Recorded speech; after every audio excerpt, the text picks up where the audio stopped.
Hello students, welcome to my channel. இப்போ என்ன பார்க்குறோன்னா 12th accountancyல chapter 5ல illustration 24 பார்க்குறோம். என்ன கொடுத்துருக்காங்கன்னு பாருங்கள். வெற்றி and Ranjith are partners sharing profit in the ratio 3:2. அவங்களோட ரேஷியோ வந்து 3:2 கொடுத்துருக்காங்க. இதோட balance sheet as on 31st December 2017குள்ளே பேலன்ஸ் ஷீட் எல்லாமே கொடுத்துருக்காங்க. கேபிட்டல் அக்கௌண்ட் இருக்குது. யாரோன்னா வெற்றி ரஞ்சித் ரெண்டு பார்ட்னர்ஸோட கேபிட்டல் அக்கௌண்ட் கொடுத்துருக்காங்க. நெக்ஸ்ட் அவங்களோட ரிசர்வ் ஃபண்ட் அக்கௌண்ட் கொடுத்துருக்காங்க. நெக்ஸ்ட்டு சன்ட்ரி கிரெடிட்டார்ஸ் அக்கௌண்ட் கொடுத்துருக்காங்க. நெக்ஸ்ட்டு ஃபர்னிச்சர் கொடுத்துருக்காங்க, ஸ்டாக் கொடுத்துருக்காங்க, டெட்டாஸ் கொடுத்துருக்காங்க, கேஷ் இன் ஹேண்ட் கொடுத்துருக்காங்க, பிஎன்எல் வந்து லாஸ் கொடுத்துருக்காங்க. ஓகேவா?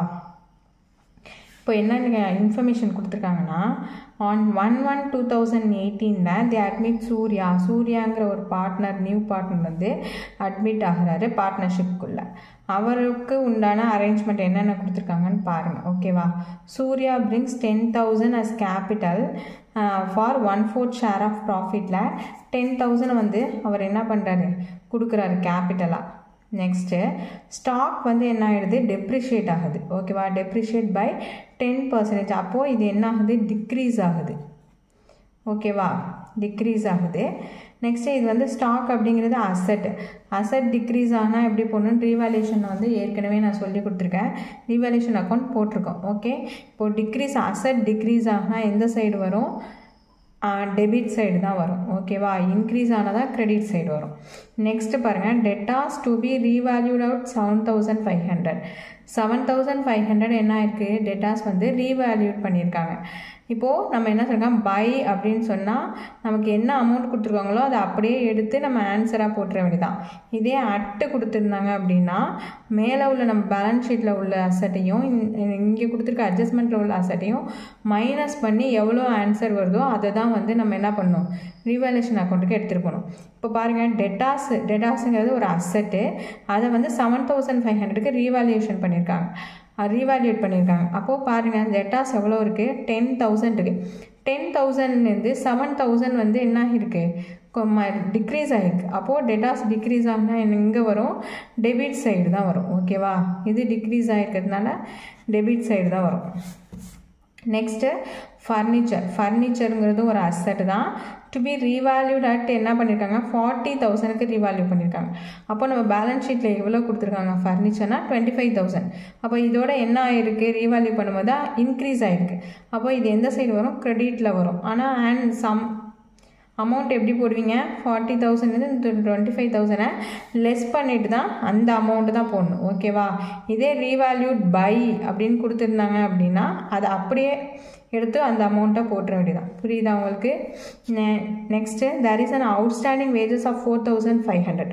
இந்த 4,500 வந்து இட் நாட் எட் ரெக்கார்டட், அதாவது அந்த அக்கௌண்ட்லேயே நம்ம என்ன பண்ணிட்டாங்க ரெக்கார்ட் பண்ணாமல் விட்டுட்டாங்க.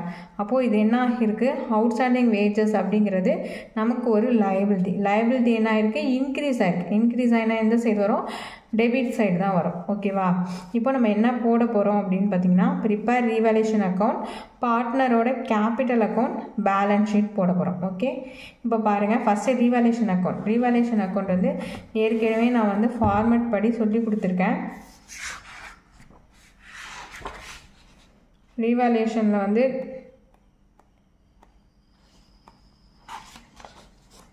பாருங்கள் ஃபார்மேட்டில் பாருங்கள் ஒரு தடவை ரீகால் பண்ணிக்குவோம். ரீவேல்யூஷன் அக்கௌண்ட்டு இது வந்து அசட் டிக்ரீஸ் ஆனால் டெபிட் சைடு வரும், அதுமாதிரி லயபிலிட்டிஸ் இன்க்ரீஸ் ஆனாலும் டெபிட் சைடு வரும்.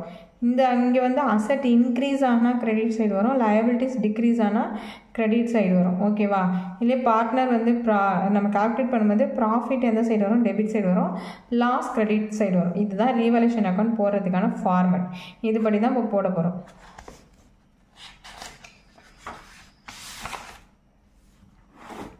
பாருங்கள் ரீவேல்யூஷன் அக்கௌண்ட் போட்டிருக்கோமா, ஹெட்டிங் கொடுத்துங்க, டெபிட் கிரெடிட் கொடுத்துங்க, டபுள் சைடு தான் போடணும் ரீவேல்யூஷன் அக்கௌண்ட்டை.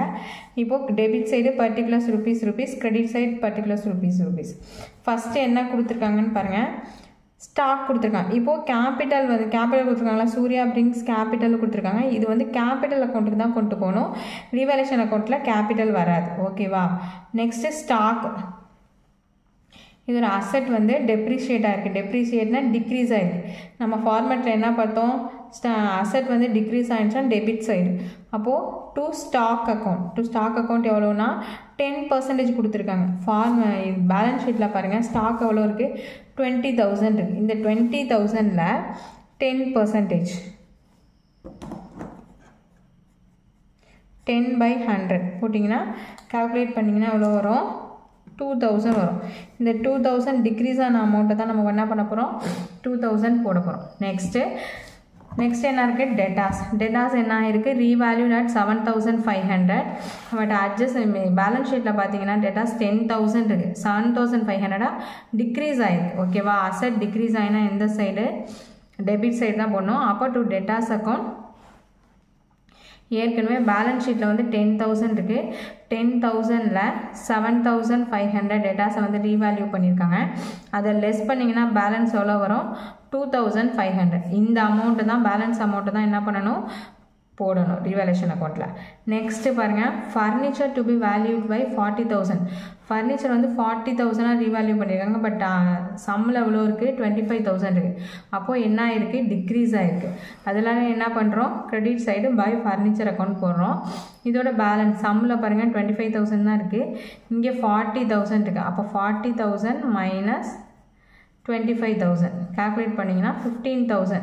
இந்த அமௌண்ட்டு தான் என்ன பண்ணணும் கிரெடிட்டில் கொடுக்கணும். ஓகேவா, டிஃப்ரென்ஸான அமௌண்ட்டு தான் கொடுக்கணும். ஏன்னா அட்டு வந்திருக்கு, இதை ஞாபகம் வச்சுங்க. பைன்னு வந்துருச்சுன்னா அப்படியே எடுத்து கொடுத்துருவீங்க. அட்ஜஸ்ட்மெண்ட் என்ன அமௌண்ட் இருக்கோ அதை அப்படியே எடுத்து போட்டுடணும். ஏன் அட்டு வந்துருந்துச்சு அப்படின்னா லெஸ் பண்ணி தான் போடணும். இதை ஞாபகம் வச்சுங்க.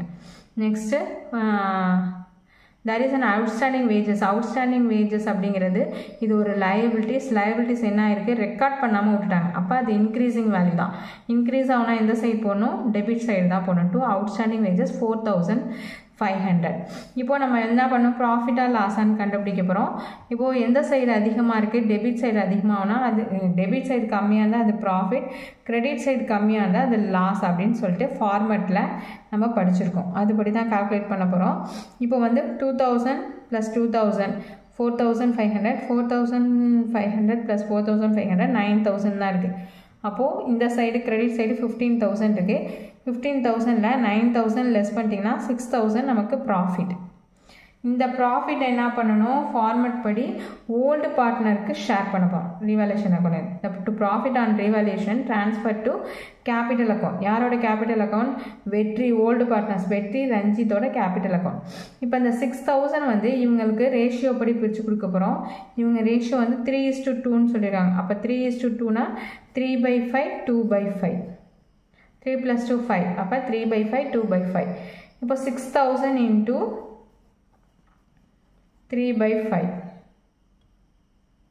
ஓகேவா, அப்போ நெக்ஸ்ட்டு 6,000 into 2/5 கால்குலேட் பண்ணிங்கன்னா 5 1s are 5 5 1 5 2s are 10 0 0. அதே மாதிரி 1,200 1,200 into 3 3,600 1,200 into 2 2,400. ஓகேவா, இந்த ரேஷியோ ஓல்டு ரேஷியோ படி அவங்களுக்கு பிரித்து கொடுத்தாச்சு. இப்போ ரீவேல்யூஷன் அக்கௌண்ட் போட்டோம். நெக்ஸ்ட்டு பார்ட்னர்ஸோட கேபிட்டல் அக்கௌண்ட் போட போகிறோம். பார்ட்னர்ஸ் கேபிட்டல் அக்கௌண்ட் போடும்போது ஹெட்டிங் இதுவும் டபுள் சைடு தான் போடணும். டபுள் சைடு போடுறது எல்லாமே டெபிட் கிரெடிட் நோட் பண்ணிவிட்டு கேபிட்டல் அக்கௌண்ட் ஹெட்டிங் கொடுத்துரும். பர்டிகுலர்ஸ் வெற்றி ரஞ்சித் அப்படிங்கிறவங்க ஓல்டு பார்ட்னர்ஸ், சூர்யா அப்படிங்கிற நியூ பார்ட்னரை ஆட் பண்ணி தான் கேபிட்டல் அக்கௌண்ட் போடணும். ஏன்னா புதுசாக ஒரு அட்மிட் ஆன பிறகு உள்ள அக்கௌண்ட்டை தான் நம்ம போடுறோம். ஓகேவா, அதே மாதிரி கிரெடிட் சைடும் பர்டிகுலர்ஸ் வெற்றி ரஞ்சித் சூர்யா, அதாவது 3 பார்ட்னர்ஸுமே இன்க்ளூட் பண்ணிக்கணும். ஃபஸ்ட்டு என்ன பண்ண போகிறோம் அப்படியே சம்மில் பாருங்கள். கேபிட்டல் அக்கௌண்ட் கொடுத்துருக்காங்களா யாருக்கு வெற்றிக்கு ரஞ்சித், இதுதான் பேலன்ஸ் B/D ஓப்பனிங் பேலன்ஸ். அதனால் வந்து என்ன பண்ணுறோம் இது லயபிலிட்டி சைடு இருக்கிறதுனால அப்படியே கிரெடிட் சைடுக்கு பை பேலன்ஸ் B/Dன்னு போட்டு 30,000 to 20,000 கொடுத்துரும். இவங்க சூர்யாவுக்கு வந்து இல்லை, அதாவது ஓல்டு பார்ட்னர் பேலன்ஸ்லேருந்து தான் இந்த பேலன்ஸ் ஷீட்டில் தான் எடுத்து போடுறோம். அதனால் போட்டுரும். நெக்ஸ்ட்டு சம்மில் உள்ள ஃபண்டு என்னென்ன ஃபண்டு இருக்கோ அதெல்லாம் எடுத்து நம்ம என்ன பண்ணுவோம் ஷேர் பண்ணிக்குவோம். ஓகே, ஷேர் பண்ணி கொடுப்போம் ஓல்டு பார்ட்னர்ஸ்க்கு. அதனால் அதை எடுத்து கால்குலேட் பண்ண போகிறோம். இப்போ ரிசர்வ் ஃபண்ட் இருக்குது, இதை எடுத்துக்கணும். கேபிட்டல் அக்கௌண்ட்டுக்கு என்னென்ன வரும்னு ரிசர்வ் ஃபண்ட் எடுத்துக்கணும். நெக்ஸ்ட்டு ப்ராஃபிட் அண்ட் லாஸ் இருக்கா அதையும் நம்ம எடுத்து கால்குலேட் பண்ணி போடணும். ரிசர்வ் ஃபண்ட் எவ்வளோ இருக்குது 5,000 இருக்குது பாருங்கள். இந்த 5,000 For reserve fund total 5,000. இந்த 5,000 3:2ங்கிற ரேஷியோ படி பிரிச்சு கொடுக்கணும். 5,000 into 3/5, 5,000 into 2/5. 5,000. அப்போ 1,000 into 3, 3,000. 1,000 into 2, 2,000 அப்படின்னு சொல்லிட்டு ஓல்டு பார்ட்னர்ஸ்க்கு மட்டும்தான் பிரித்து கொடுப்போம். ஓகேவா? நெக்ஸ்ட்டு என்ன பண்ண போகிறோம்? ப்ராஃபிட் அண்ட் லாஸ் பாருங்கள். பேலன்ஸ் ஷீட்டில் பிஎன்எல் அக்கௌண்ட் லாஸ்ன்னு இருக்குது. அதாவது ப்ராஃபிட் இருந்துச்சு அப்படின்னா கிரெடிட் சைடு வரும். இது ப்ராஃபிட் அண்ட் லாஸ் அக்கௌண்ட் லாஸில் இருக்குது. அப்போது இது என்ன பண்ண ஆப்போசிட், இங்கே என்ன இருக்கோ அது ஆப்போசிட்டான்னு ஞாபகம் வச்சுங்க. 2 பிஎன்எல் அக்கௌண்ட் அப்படின்னு சொல்லிட்டு 10,000. இந்த 10,000 எப்படி பிரிப்பீங்க? 3:2ங்கிற ரேஷியோ படி பிரிப்பீங்க. 10,000 into 3/5, 10,000 into 2/5. 2,000. அப்போ 2,000 into 3, 6,000. 2,000 into 2, 4,000. ஓல்டு பார்ட்னருக்கு பிரித்து கொடுத்துரும். வேறு என்ன அக்கௌண்ட் போடணும்னா ரீவேல்யூஷன் நம்ம கண்டுபிடிச்சோம்ல. இந்த to profit on revaluation transfer to capital அக்கௌண்ட்டுக்கு ட்ரான்ஸ்ஃபர் பண்ணுறதா சொல்லியிருக்கோம். அப்போ ட்ரான்ஸ்ஃபர் என்ன பண்ணணும்னா ட்ரான்ஸ்ஃபர் பண்ணிடணும். டெபிட் சைடு ப்ராஃபிட் வந்திருக்கு, அதனால் என்ன பண்ண போகிறோம்னா கிரெடிட் சைடு அப்படியே ட்ரான்ஸ்ஃபர் பண்ணுறோம். பை ரீவேல்யூஷன் அக்கௌண்ட் அப்படின்னு போட்டு 3,600, 2,400. ஓகேவா? நெக்ஸ்ட்டு வேறு என்ன, இப்போ தான் என்ன பண்ணோம் அட்ஜஸ்ட்மெண்ட். வேறு என்ன அட்ஜஸ்ட்மெண்ட்டில் கொடுத்துருக்காங்கன்னா சூர்யா பிரிங்ஸ் நியூ பார்ட்னர் எவ்வளோ கொண்டு வந்திருக்கு? 10,000. அதை என்னவா கொண்டு வந்திருக்காருன்னா 10,000 எதுவுமே கொடுக்கல அவங்க. அப்போ நம்ம என்ன பண்ணணும்? கேஷ்ன்னு கன்சிடர் பண்ணிவிட்டு பை கேஷ் அக்கௌண்ட் சூர்யாவில் 10,000 என்ட்ரு பண்ணிடணும். ஓகேவா? இப்போது கேபிட்டல் அக்கௌண்ட் எல்லாமே போட்டாச்சு. இப்போ எல்லாத்தையுமே நம்ம டோட்டல் பண்ண போகிறோம். டோட்டல் பண்ணால் 36,600 வருது, 24,400, 10,000 வருது. இது அப்படியே இங்கே டெபிட் சைட் டோட்டல் போட்டுட்டு என்ன பண்ண போகிறோம்? இந்த 6,000லேருந்து 36,600 லெஸ் பண்ணால் 30,600, 4,000லேருந்து 24,400 லெஸ் பண்ணால் 20,400. இந்த 10,000 போட்டு இதுதான் என்னது to balance C by D closing பேலன்ஸாக கொடுத்துருக்குறோம். கொடுத்துட்டு அதை என்ன பண்ணுவோம்? நெக்ஸ்ட் மந்தோட ஓப்பனிங்காக கொடுப்போமா? By balance B by D 30,600, 20,400, 10,000 போடணும். இப்படி தான் கேபிட்டல் அக்கௌண்ட் போடணும். நெக்ஸ்ட் என்ன கேட்டிருக்காங்க? ரீவேல்யூஷன் போட்டாச்சு, பார்ட்னரோட கேபிட்டல் அக்கௌண்ட் போட்டாச்சு. நெக்ஸ்ட் பேலன்ஸ் ஷீட் போட போகிறோம். பேலன்ஸ் ஷீட் போட போகிற ஹெட்டிங் எழுதிங்க. Balance sheet as on January 1st, January 2018. ஏன்னா அப்போ தான் அவர் ஜாயின் பண்ணியிருக்காரு. இப்போது லயபிலிட்டிஸ் டெபிட் சைடும் அசெட் கிரெடிட் சைடும் கொடுத்துருவீங்க. ஓகேவா? ஃபஸ்ட்டு இப்போ என்ன எழுதுவீங்க? Capital account. லயபிலிட்டியில் ஃபஸ்ட்டு எப்போதுமே கேபிட்டல் அக்கௌண்ட் தான் எழுதணும். இப்போ நியூ பார்ட்னர் அட்மிட் ஆனதுக்கு அப்புறம் உள்ள அக்கௌண்ட்ஸ் தான் போட்டுட்ருக்கோம். அதனால் வெற்றி, ரஞ்சித், சூர்யா அவங்களுக்கு எவ்வளோ பேலன்ஸ் வந்துச்சு? 30,600, 20,400, 10,000. 3 கேபிட்டலையும் ஆட் பண்ணி 61,000 போட்டுரும். ஓகேவா? இப்போ நெக்ஸ்ட்டு பாருங்கள், சம்மில் வேறு எதுவும் இருக்கான்னு பாருங்கள். இப்போ ரிசர்வ் ஃபண்டு நம்ம கேபிட்டல் அக்கௌண்ட் கொடுத்தாச்சு, அதனால் அதை எடுக்கக்கூடாது. நெக்ஸ்ட்டு சண்டே கிரெடிட்டாஸ் இருக்குது பாருங்கள். சண்டே கிரெடிட்டாஸ் அக்கௌண்ட் 45,000 இருக்கா? அப்போ அந்த சண்டே கிரெடிட்டாஸ் அக்கௌண்ட் 45,000 போட்டுடணும். நெக்ஸ்ட்டு அசட் சைடு பாருங்கள். ஃபர்னிச்சர் இருக்குது. ஃபர்னிச்சர் 25,000 இருந்துச்சா? இது என்ன ஆயிருக்கு அப்படின்னு சொல்லியிருக்காங்க? ரீவேல்யூட் ஆகிருக்கு அப்படின்னு சொல்லியிருக்காங்க. அப்போது என்ன பண்ணணும்? ஃபர்னிச்சர் அக்கௌண்ட் எவ்வளோ இருக்குது? பேலன்ஸ் ஷீட்டில் 25,000 ஆயிருக்கு. 25,000லேருந்து ரீவேல்யூட் அப்படின்னா இன்க்ரீஸ் ஆகிருக்கு. எவ்வளோ இன்க்ரீஸ் ஆகிருக்கு? நம்ம ரீவேல்யூஷன் அக்கௌண்ட் போட்டோம்னா 15,000. அதை ஆட் அப்ரிஷியேஷனாக இன்க்ரீஸ் ஆகிருக்கு. ஆட் பண்ணணும். இன்க்ரீஸ் ஆகிருந்தால் ஆட் பண்ணி 25,000 + 15,000 டோட்டலாக 40,000 இன்க்ரீஸ் ஆகிருக்குன்னு காட்டணும். நெக்ஸ்ட்டு பாருங்கள், ஸ்டாக் அக்கௌண்ட் எவ்வளவு? 20,000. இதில் என்ன ஆயிருந்துச்சு? டிக்ரீஸ் ஆயிருந்துச்சா? அப்போது அது லெஸ் டெப்ரிஷியேஷன். எவ்வளோ லெஸ் டெப்ரிஷியேஷன் ஆயிடுச்சு? 2,000 டெப்ரிஷியேஷன் ஆயிடுச்சு. அதனால் அதை லெஸ் பண்ணிவிட்டு 18,000 தான் என்ட்ரு பண்ணணும். நெக்ஸ்ட்டு டேட்டாஸ் பாருங்கள். 10,000ல் எவ்வளோ டிக்ரீஸ் ஆகிருந்துச்சு அப்படின்னா டிக்ரீஸ் எவ்வளோ ஆயிருந்துச்சு? 2,500. அப்போது 10,000 - 2,500க்கு லெஸ் பண்ணி 7,500 தான் என்ட்ரு பண்ணணும். நெக்ஸ்ட்டு வேறு என்ன இருக்குதுன்னு பாருங்கள். கேஷ் இன் ஹேண்ட் இருக்குது. கேஷ் இன் ஹேண்ட் எவ்வளவு? 35,000 இருக்கா? அப்போ அந்த 35,000ஓட சூர்யா எவ்வளோ கேபிட்டல் கொண்டு வந்தார்? அவர்கிட்ட ஏற்கனவே அவங்க பேலன்ஸ் 35,000 அக்கௌண்ட்ஸில் வச்சுருக்காங்க. ஆனால் இவர் எக்ஸ்ட்ரா இப்போ கொண்டு வந்தது 10,000. அப்போ அந்த 10,000 சூர்யாவோட கேபிட்டலை ஆட் பண்ணி தான் நம்ம அசட் சைடு காட்டணும். ஓகேவா? ஏன்னா ஏற்கனவே அந்த கம்பெனியில் இருந்தது 35,000. ஆனால் இவர் இப்போ கொண்டு வந்தது 10,000, அதனால் அதை ஆட் பண்ணி 45,000 போட்டுரும். வேறு என்ன அட்ஜஸ்ட்மெண்ட்டில் இருக்குன்னா அவுட்ஸ்டாண்டிங் வேஜஸ் இருக்குது பாருங்கள். அவுட்ஸ்டாண்டிங் வேஜஸ் வந்து 4,500. இப்போது அது ஒரு லயபிலிட்டிஸ், அதனால் என்ன பண்ணுறோம், லயபிலிட்டி சைடு 4,500 என்ட்ரு பண்ணணும். ஓகேவா? இப்போ அசட் சைடு என்னென்ன வருமோ அதை போட்டாச்சு, லயபிலிட்டி சைடு என்னென்ன வருமோ அதையும் போட்டாச்சு. இப்போ என்ன பண்ண போகிறோம், ரெண்டையும் டோட்டல் பண்ண போகிறோம். டோட்டல் பண்ணிங்கன்னா 61,000 + 45,000 + 4,500 1,10,500 வரும். அதே மாதிரி இந்த சைடு 40,000 18,000 7,500 45,000 ஆட் பண்ணிங்கன்னா 1,10,500 வரணும்.